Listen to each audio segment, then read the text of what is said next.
Welcome to the Ref Room, hockey talk for referees, coaches, players, and fans. Broadcasting live on Facebook, YouTube, and Twitch. With your hosts, Scott Smokin Silz and Brad Baumruck. Live. The Ref Room starts right now.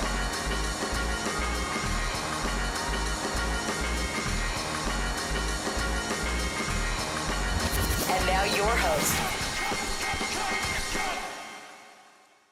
Oh yeah, it is 2023 and we have returned. Yes, indeed. Welcome back. We got a couple minute late start here.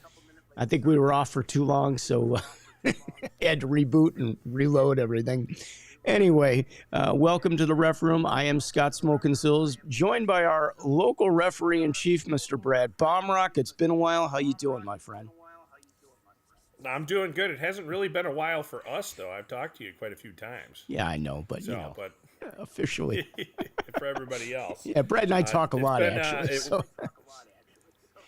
It was a very quiet Christmas break through the new year. So thank you. It seemed like hockey around here kind of shut down. It did. I feel like I'm starting a new season. I got to get back in shape again.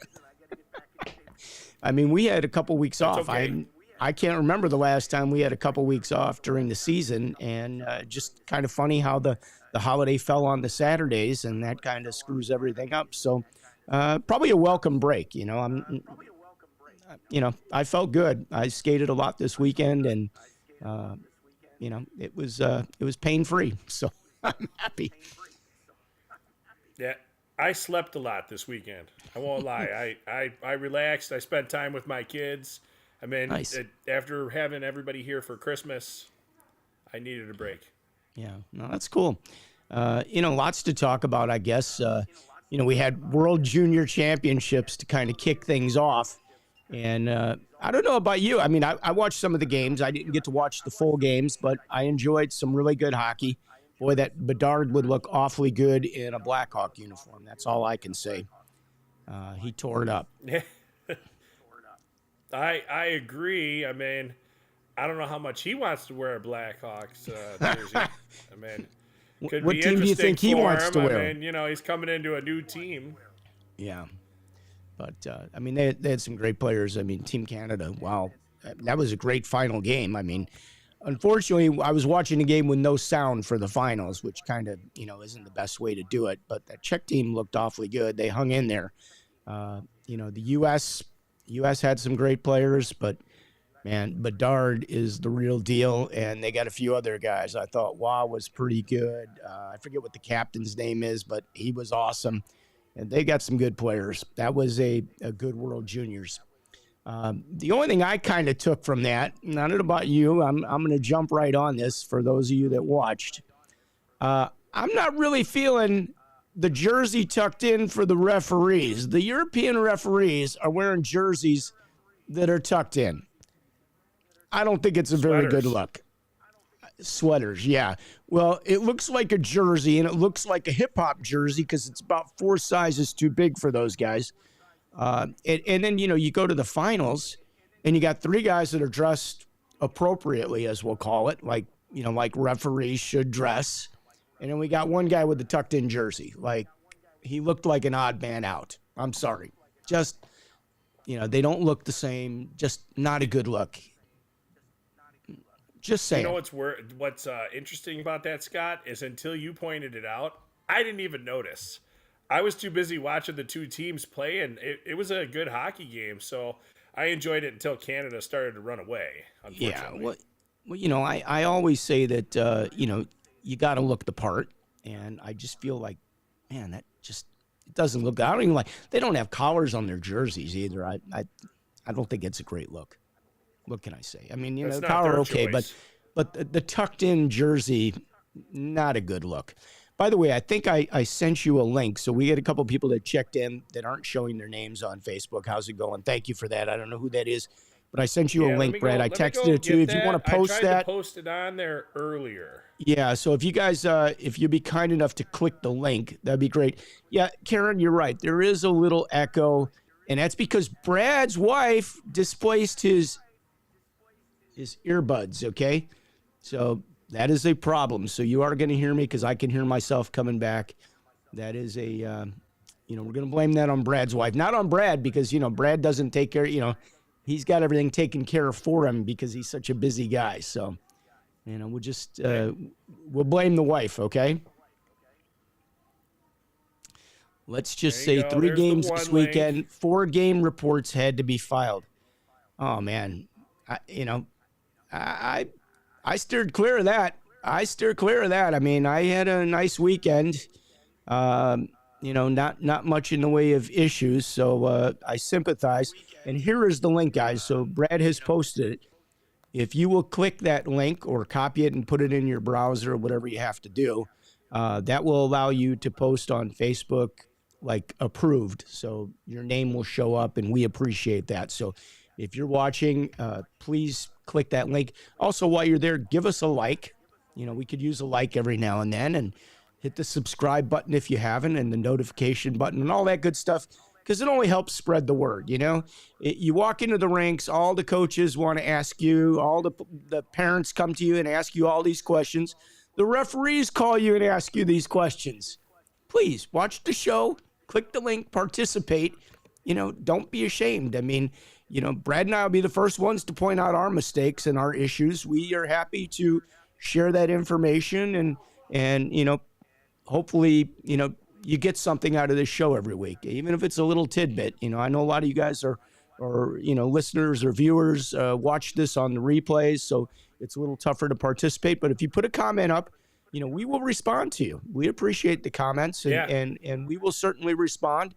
So if you're watching this on the replay, which a lot of people do, please jump in and join the conversation. People watching on the replay, so. Feel free. Shoot us a text, shoot us an email.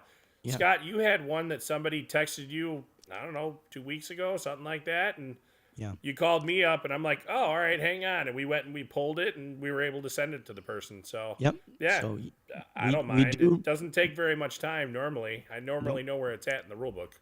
Yep. We try to be very diligent about that. And we appreciate the people that watch. So, Facebook user, it's the good old big EP.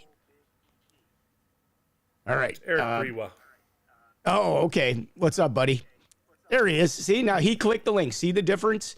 Now that he's clicked the link, Saturday night I had a 5 in a game for a knee, game player 4+, and coach 12+, Sunday morning 5 game. Wow. I had 2 kneeing penalties over the weekend.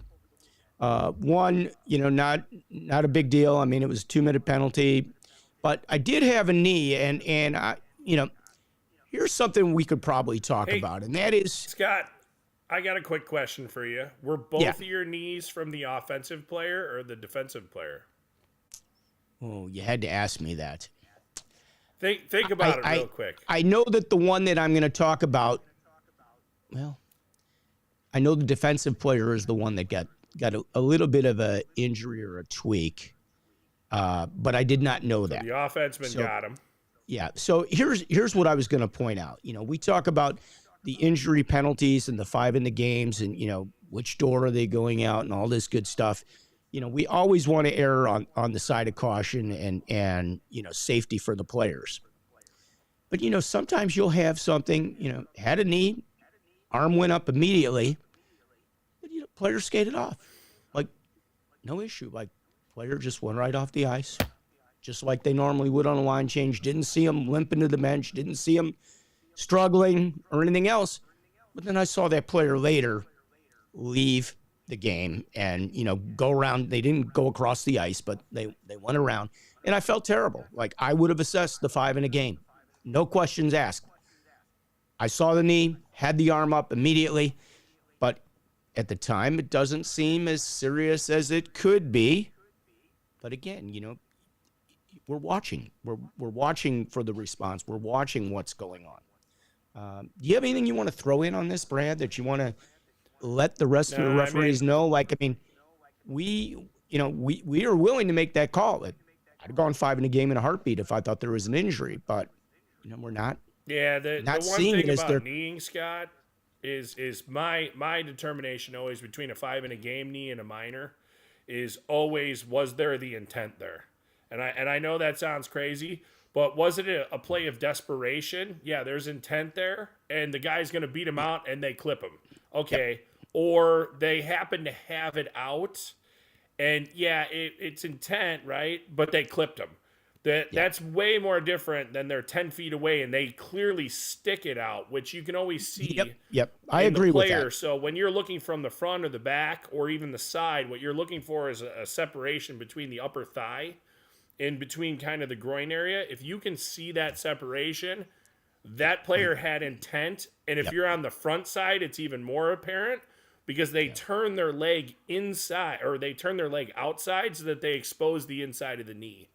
So that's always how I look at it. Now, I know that sounds like it can be really difficult and, it's happening real quick. I understand that, but always think about it this way. Yeah, you can put your arm up, and during that entire time while you're thinking about it, you can replay it in your head and decide what you're going to call. And worst thing comes to worst, you assess the penalty, right? Because it doesn't have to be a minor or a game because you're not supposed to assess that anyways when you first call it out. All right. Yeah. You can ask your partners at that point, hey guys, I definitely got a knee here, or gals, sorry. Does anybody have a game on this? Because I'm thinking about a game. Like that's a good time for communication in that point. Yeah. At least that's what I'm thinking, especially when you're like, let's say you're 20, 30, 50 feet away. You're also 20, 30, 50 feet across the ice. Now you're talking, I'm not doing the math here, no offense. But, you're looking at it from an obscured angle with players in the way, and you're also a distance away, which makes it difficult. And we're looking at multiple things at the same time, too. So you can always consult your partners. And I would always suggest, especially with a knee, if you're not sure, consult your partner. That's a good suggestion and, good advice. Anyway, so I wanted to bring that one up since that's something that does come up every now and then. Next thing I kind of want to talk about is, we're using the iPad for a lot of the games. So yesterday are the iPads only for the league games or are they for any game? It depends on if they're paying to use them for non-league games because each game that gets used for it, there is a fee assessed to it. Okay, see, I didn't know that. So this is great information. And I guess I'll continue on this subject because let's say they do load up the iPad. Does the iPad take into account all the games that are played? Meaning, let's say you played last night and you had a player suspended, but now you upload the information to have a new game today, but that player is still showing as suspended on that iPad, even though the coach is telling you that they've played the game yesterday, he served his suspension. I'm going to take him at his word. I'll put a game note in there. By the way, for those of you that don't know about this I do want to cover. You can add game notes into the iPad. Yeah, you can add game notes in text, or you can even add them in voice if you want, which is really cool because I didn't do that at first because the first version didn't have that. You could only put in the text.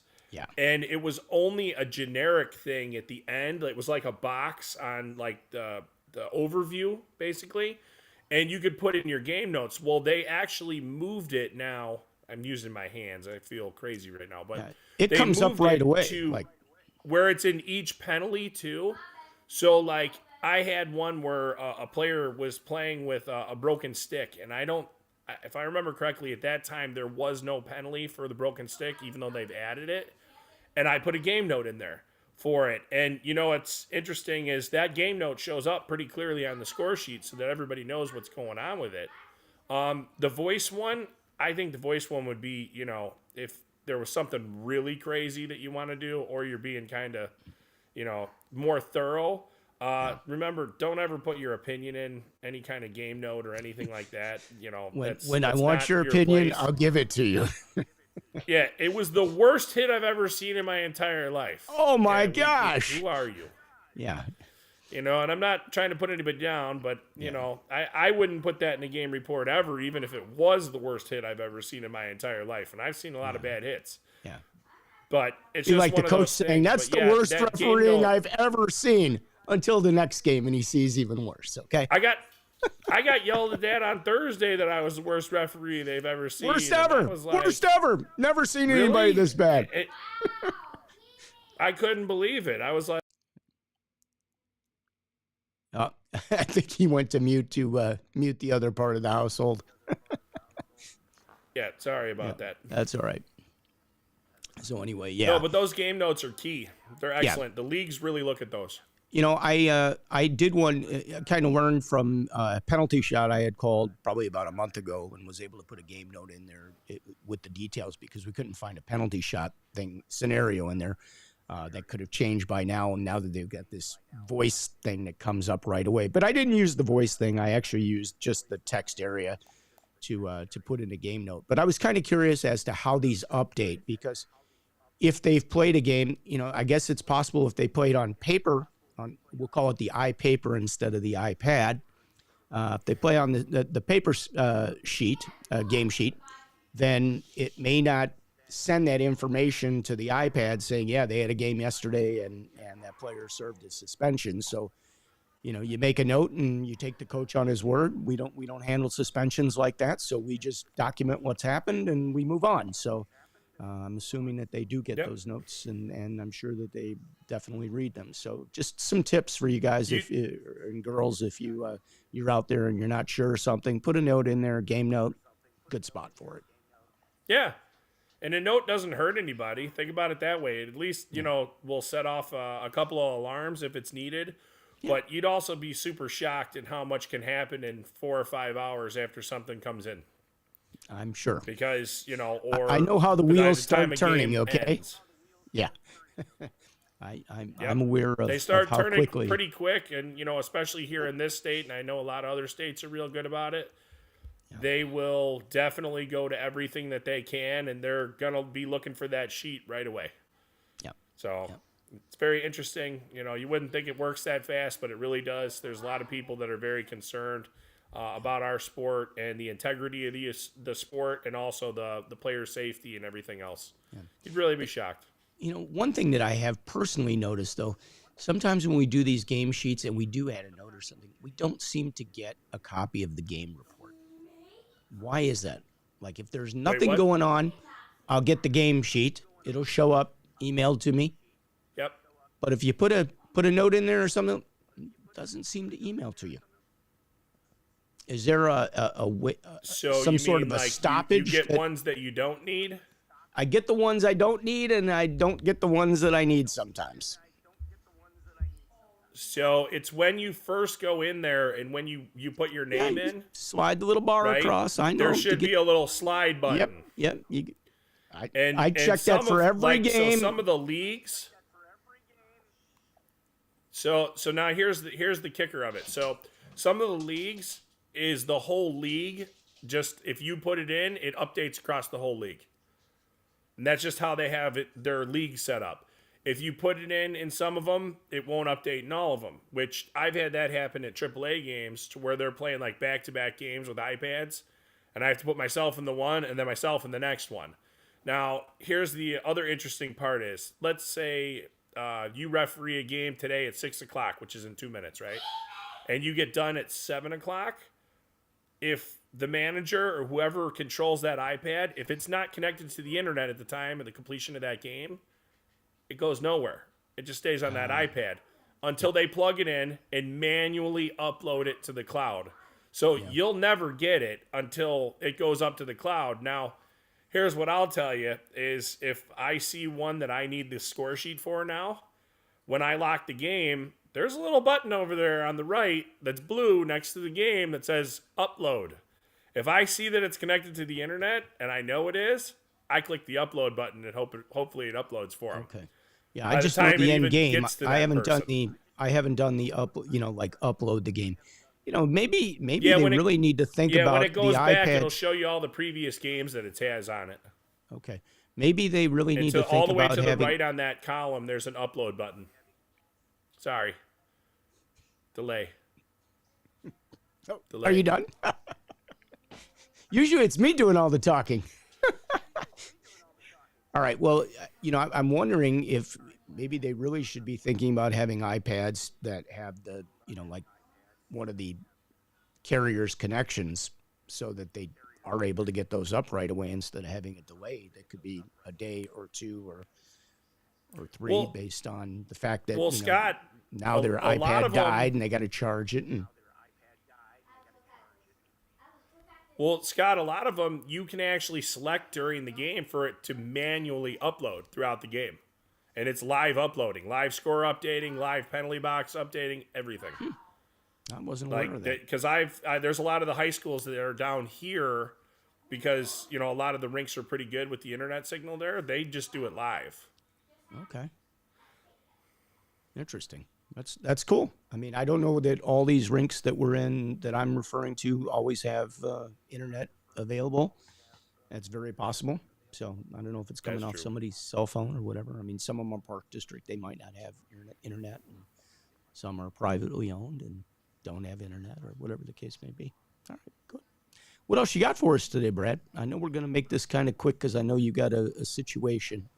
You got a situation you got to deal with. Well, the one thing is I'm officially going to cross over to the dark side and get a bag with wheels. My bag bit the dust, and I can't seem to find Rogue having any bags, and I'm kind of like, I haven't made a commitment yet to it, but I'll keep you posted on it. But I'll tell you this, I'm not going to be one of those people that leaves it wide open in the locker room. That's never going to happen. So if anybody catches me with that, you can slap me upside the head. So yeah, no, don't leave your bag wide open in the locker room. That's a no-no. And, please get the ice off your skates, the snow off your skates before you go in the ref room. That's appreciated too. The best you can, at least. And leave your cell phone laying on the bench and all your stuff all over the place. Yeah, the other thing I want to cover real quick is it is the 9th of January. So there are still some people that have not completed their USA Hockey requirements. You still have till the 29th of February.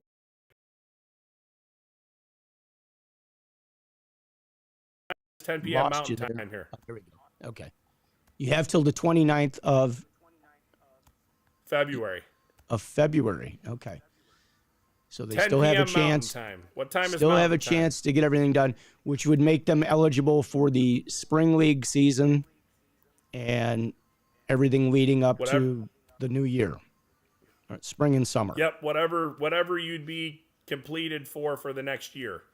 So you'd be able to at least get in, maybe referee over the spring and the beginning of next season. So you still can complete and you can keep your status. So that's number one. Yeah, that's important. Number two is with IHOA here personally, we do already have a countdown timer that has started on the IHOA website to tell people when our registration is going to be open.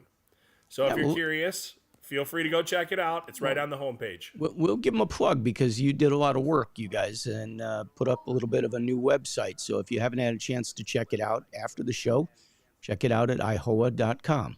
IHOA.com. Right?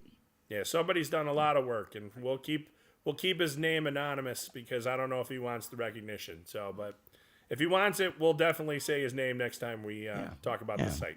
No, it's nice. I mean, it definitely a welcome change and a welcome update. So that's cool. All right, so we have 5 weeks till playoffs? Or 4 weeks? I think it's less. I think it's down to like 4 weeks before playoffs start. I can't believe it. It's coming. Yeah, fast, real fast. Now I also saw a post on I think it was on Facebook with some of the seminars that will be coming up. Do you know anything about that at all? I don't want to say districts, but like the camps.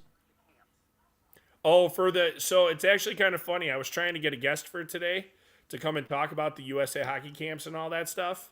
I'm going to try for that next week. I talked to 5 people for today, and one of them, I already told you, Scott, definitely is going to come on the show. We're not going to say their name played in the NHL for quite some period of time, so that'll be a fun one. But that's going to be, I think, a couple weeks out. But other than that, I was trying to get somebody to come in and talk about what the summer camps are, and we'll definitely do that because they've changed those summer camps so much. I would like somebody to give us a refresher on it, and not only for everybody else's knowledge, my knowledge as well, just so I know what they're looking for, because it's gotten confusing for me. So if it's confusing for me, and I've been through quite a few of the camps, I couldn't imagine being somebody that doesn't know anything about them. Yeah. So that would be the big thing. The other thing is too, what I'll say is, if you're having problems with the USA hockey system, and I've tried to put this out for the game reports, right? The incident reports. If you are having problems finding a player, just put their last name in. After that, you can go through the state, find the first initial, then their birth year is all the way on the right. You should be able to figure out who they are by process of elimination. I get that it's, a little more time consuming, but takes them out of the witness I'm able to pretty protection much program. find everybody. Huh? Takes them out of the witness protection program. You'll be able to find them. Yeah, well, it's just, I get it. It can be agitating as well. So just giving you a little tidbit on how to find somebody if you need to. In one of the games I was doing the other night, I was in the ref room and having a conversation, and somehow the game report thing came up. Somebody wasn't aware of how to do one for another league, not for youth hockey. It was for a college game, I believe. And he was blown away at how easy it was and how all the information was there. It was like, click the button and boom, you're done. It was super easy. That is one thing I would like to see a change from USA Hockey on, is to make those game reports easier for us. We used to have a pretty good system. This one, it's a little more challenging, I must say. I mean, that's something that, I think all of us would welcome some improvements on. Well, we'll see what happens in a year. I mean, we got quite a bit of time before the next season rolls out. Yeah. And I know that USA has a new IT group working on their stuff. I mean, they've found a lot of things that were, missing. Nice. I know that sounds crazy, but they've been working their tails off, to even get things to update the way they should be. And I know that they're working hard, and I know that we sometimes don't see it because we look for instant gratification, but sometimes the good things take a little while. Yeah, they do. Maybe hold our comments until we give them the summer, because that's when a lot of things get done. Yeah. Have they announced anything yet with regard to like the testing? Are we still just going to have the open book test next year, no closed book test? And are we going back to any kind of skate? We won't know. Okay. When do you guys go? Don't you have out about that until the seminar season rolls around again? When's the big meeting? Don't you guys have a big meeting that you go to towards the end of the season, so spring? I'm leaving Thursday morning. Oh, okay. So you for guys have winter meetings, and then the Congress is in June. So who goes to these meetings? Like, how many people get to go to the meeting, and like who represents us from like the Chicagoland area? Lots of people from our affiliate go, and then traditionally for the referees, there's two of us that go. I'm going this time. I've actually never been to the winter meetings, so it'll be new for me. And then our registrar is going. A lot of the meetings there will pertain to registration, and I know Anthony watches every week, so I'm sure he does. Thrilled about that. I'm sure he is. But is that in Colorado? I know, huh? Is he going to Colorado or? Yeah, he's going to winter meetings right now. Normally, we send more people to Colorado. There's a lot more referees there to speak about, and there's a lot to speak to, but there's also a lot more officiating sections that are offered, which everything's broken up into days of meetings, and some of them overlap, some of them don't, but there's quite a few officiating sections at Congress, and there aren't as many as at winter, mainly because it's a new planning and stuff like that.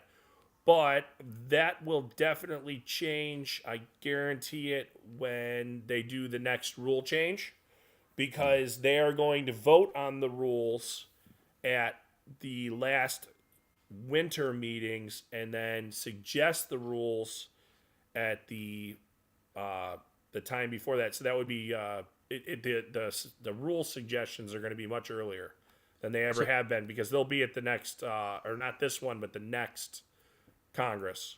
So that means all the materials will be updated a little bit earlier than they have in the past, where it won't be kind of like, that's last minute. That's the idea, because because if you really look at it, for them to rush, they were getting the rule book together, finally voted on in June, right? Late June. Yeah. And those rule books have to be stamped, printed, put in boxes, stamped, and then sent to everybody. And, that's a big undertaking for, the 7 members of USA Hockey to get huge. all those out to us.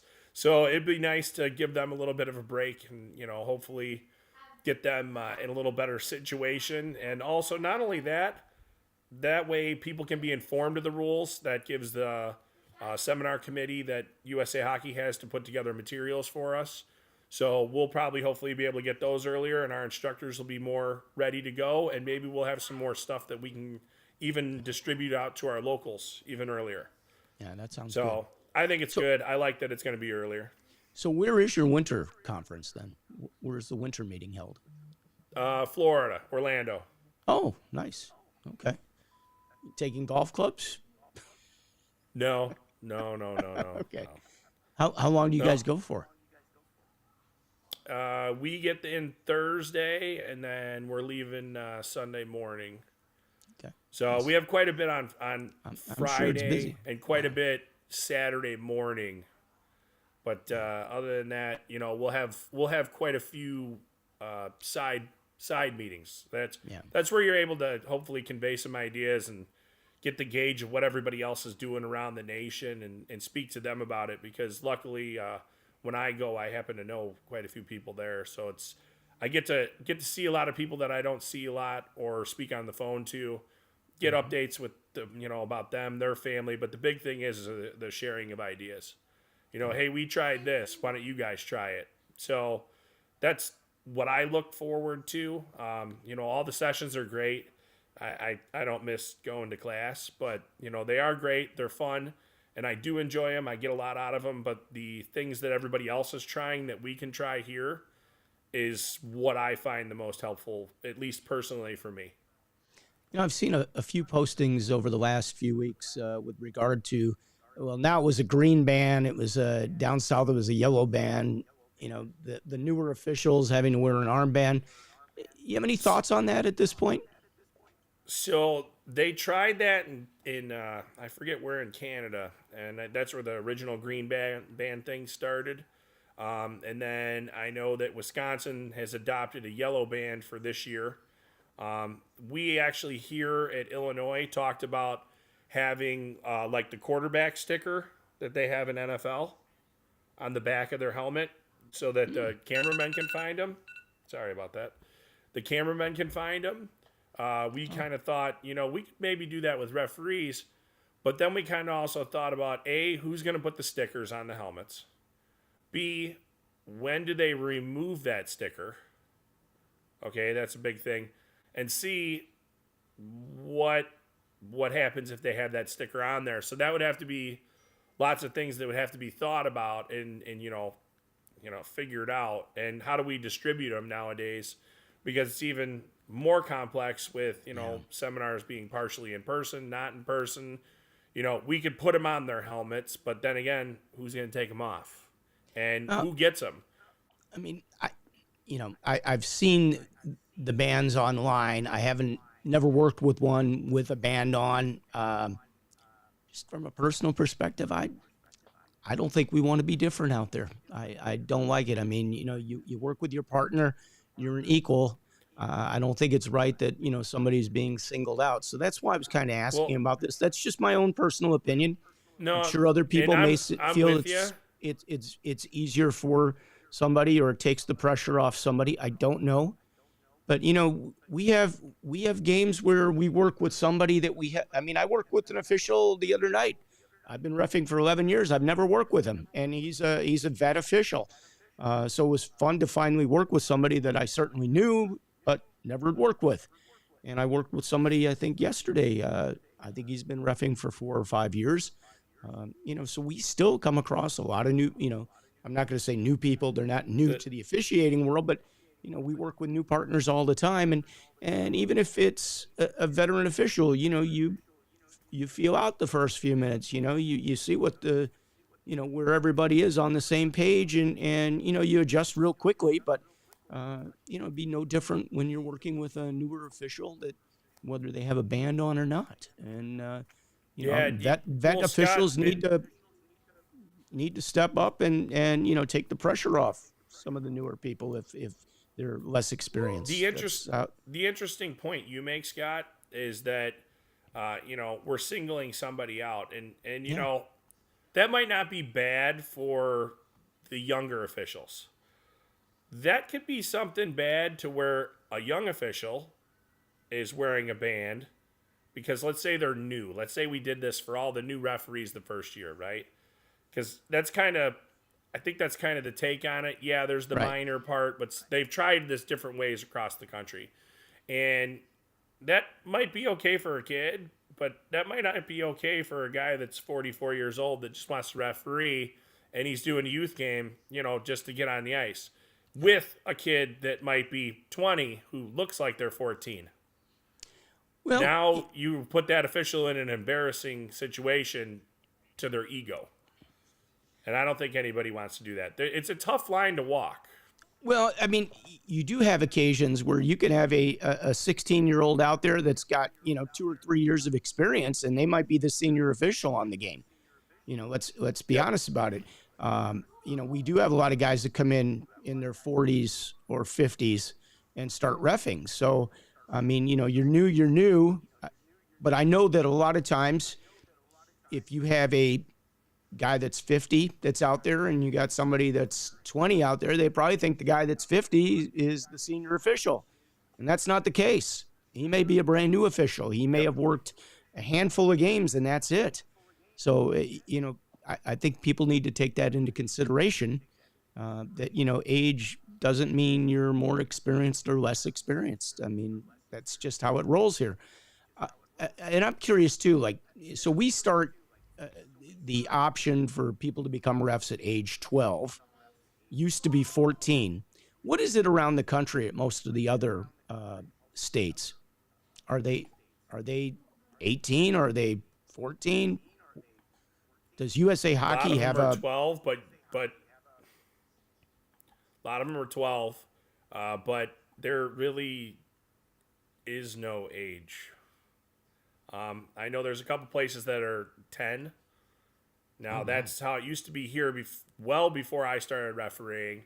Then when I started refereeing, it was 12. And we moved it to 14. And then we kind of shifted it back because what was happening at 14, they're coming in, they're maybe refereeing 3 years, 4 years. And then they go to college and they never come back to it. So with the numbers that we saw starting at 12, it was more successful for them to come here and referee 5 or 6 years and go to college and come back because they returned. So I know it sounds crazy to have a 12-year-old refereeing, but guess what? We have the kids here. That's number one. Number two is I look at hockey schedules, and these kids are on the ice so much or doing off ice. I can't think today. Off ice. And, they're at the rink 5-6 days a week. How are they going to ref? I mean, it seems like hockey's kind of doing this to themselves by, having all these elite players, and we're trying to train players and all that. I get it, but, I know I got to be a much better skating when I was 16, 17 years old because I was refereeing ice hockey games every day. Yeah. Repetitiveness made it better and better. So I don't know. It could be 6 to 1, half a dozen to the other, the opinions on that. So I don't know. I don't have a right answer. I'm just saying I'm looking at it from a numbers standpoint and a logical standpoint of why we did switch it. Yeah, that makes sense. I mean, there are some referees that are younger that are, 15, 16. I think they're really good. They've been doing it for a few years and they've got the confidence and the presence on the ice to pull it off. And, we have some younger people that are, you've got to start somewhere. I get that. You know, that may be a show. That may be a show someday. That's all. I'm sure some other people have some opinions that they might want to chime in, good or bad, whatever the case may be. I mean, I'm sure all of us have had different experiences, and some are good, some need some work. So it's like everything else. When you start out, you're new, you need some work too. That's how it is. You can be 40 years old going out there. You need some work. We can all always improve, Scott. All Absolutely. of us. Doesn't matter who we are, what day it is. Yep. Things happen, and I'm like, I can't believe I did that. Yeah. So they just happen. It's how you get over it and continue the game. Whether that, not instead of sitting there wondering about it. It's whether getting back to the game and moving on. And the key is to learn from your mistakes and then beating yourself up. Yeah. If you make a mistake, own it. Just don't do it again. You'll know better next time. It will stay with you. You will know in that situation how it should be handled. And if you don't learn from that, then there's a problem, okay? But I mean, I don't think there's anybody that knows every single rule back and forward. That book is that thick, and there are things that are subject to interpretation. So you got to interpretate. But if you're doing that and you're learning, in the ref room is a great time to have some discussions over this. You'd be surprised at what you'll hear and how you can learn certain things, and by sharing some of the situations that you're put into. There's people that can sway me to what their thinking is. Yeah, and I can totally see where they're like, they'll say this, and I'm like, yeah, I get it. In this situation, I tend to agree with you, even though that's not exactly how the way the rule is written or it's meant to be interpreted. Yep. There are cases that sometimes don't even fit into the case book. They don't fit into the gray area. They are in like this weird incognito area of not black, not white, not gray, but yet they're specific to this one section. Not all the chances of that rule, but this one little tidbit that it just happened. It's weird. In the rule book, I don't know why that's going off. The rule book, like you said, is meant for interpretation, but that's also those good conversations that you can have. And you might learn something on why somebody did it and why it made the game fair, or why it made the players more protected, or, the situation of what game was going on that it would actually apply to. And that's where our rule book gets super complex. It's not just that it's this thick or it has a gray area. It gets super complex because not every rule applies or every gray area applies in every game situation that you're in. Yeah. So that's my big thing. I think that's a positive note to end on, to be honest with you. I do too. You got anything else you want to add, or let's call it a day? No. All right. No, let's call it a day. Yeah. Well, we will be back next Monday starting at 5:30 p.m. Central Time. Please hit the like button, hit the subscribe button, hit the notification button. Give us a thumbs up. We'll take a thumbs up, okay? I'm not proud. I'll take a thumbs up. Just like that. Give me one. Give Brad one. All right, everybody. We'll see you next Monday, 5:30 right here. Don't forget the reruns are always up on YouTube. If you get a chance, you can check them out. And, if you get comments, post them. And we'll definitely do our best to respond, okay? So on behalf of Brad and myself, thanks for joining us. We'll see you next Monday, 5:30 p.m. Central Time. Have a great week. Take an extra game. Go out there and do your thing. Peace out. Yeah.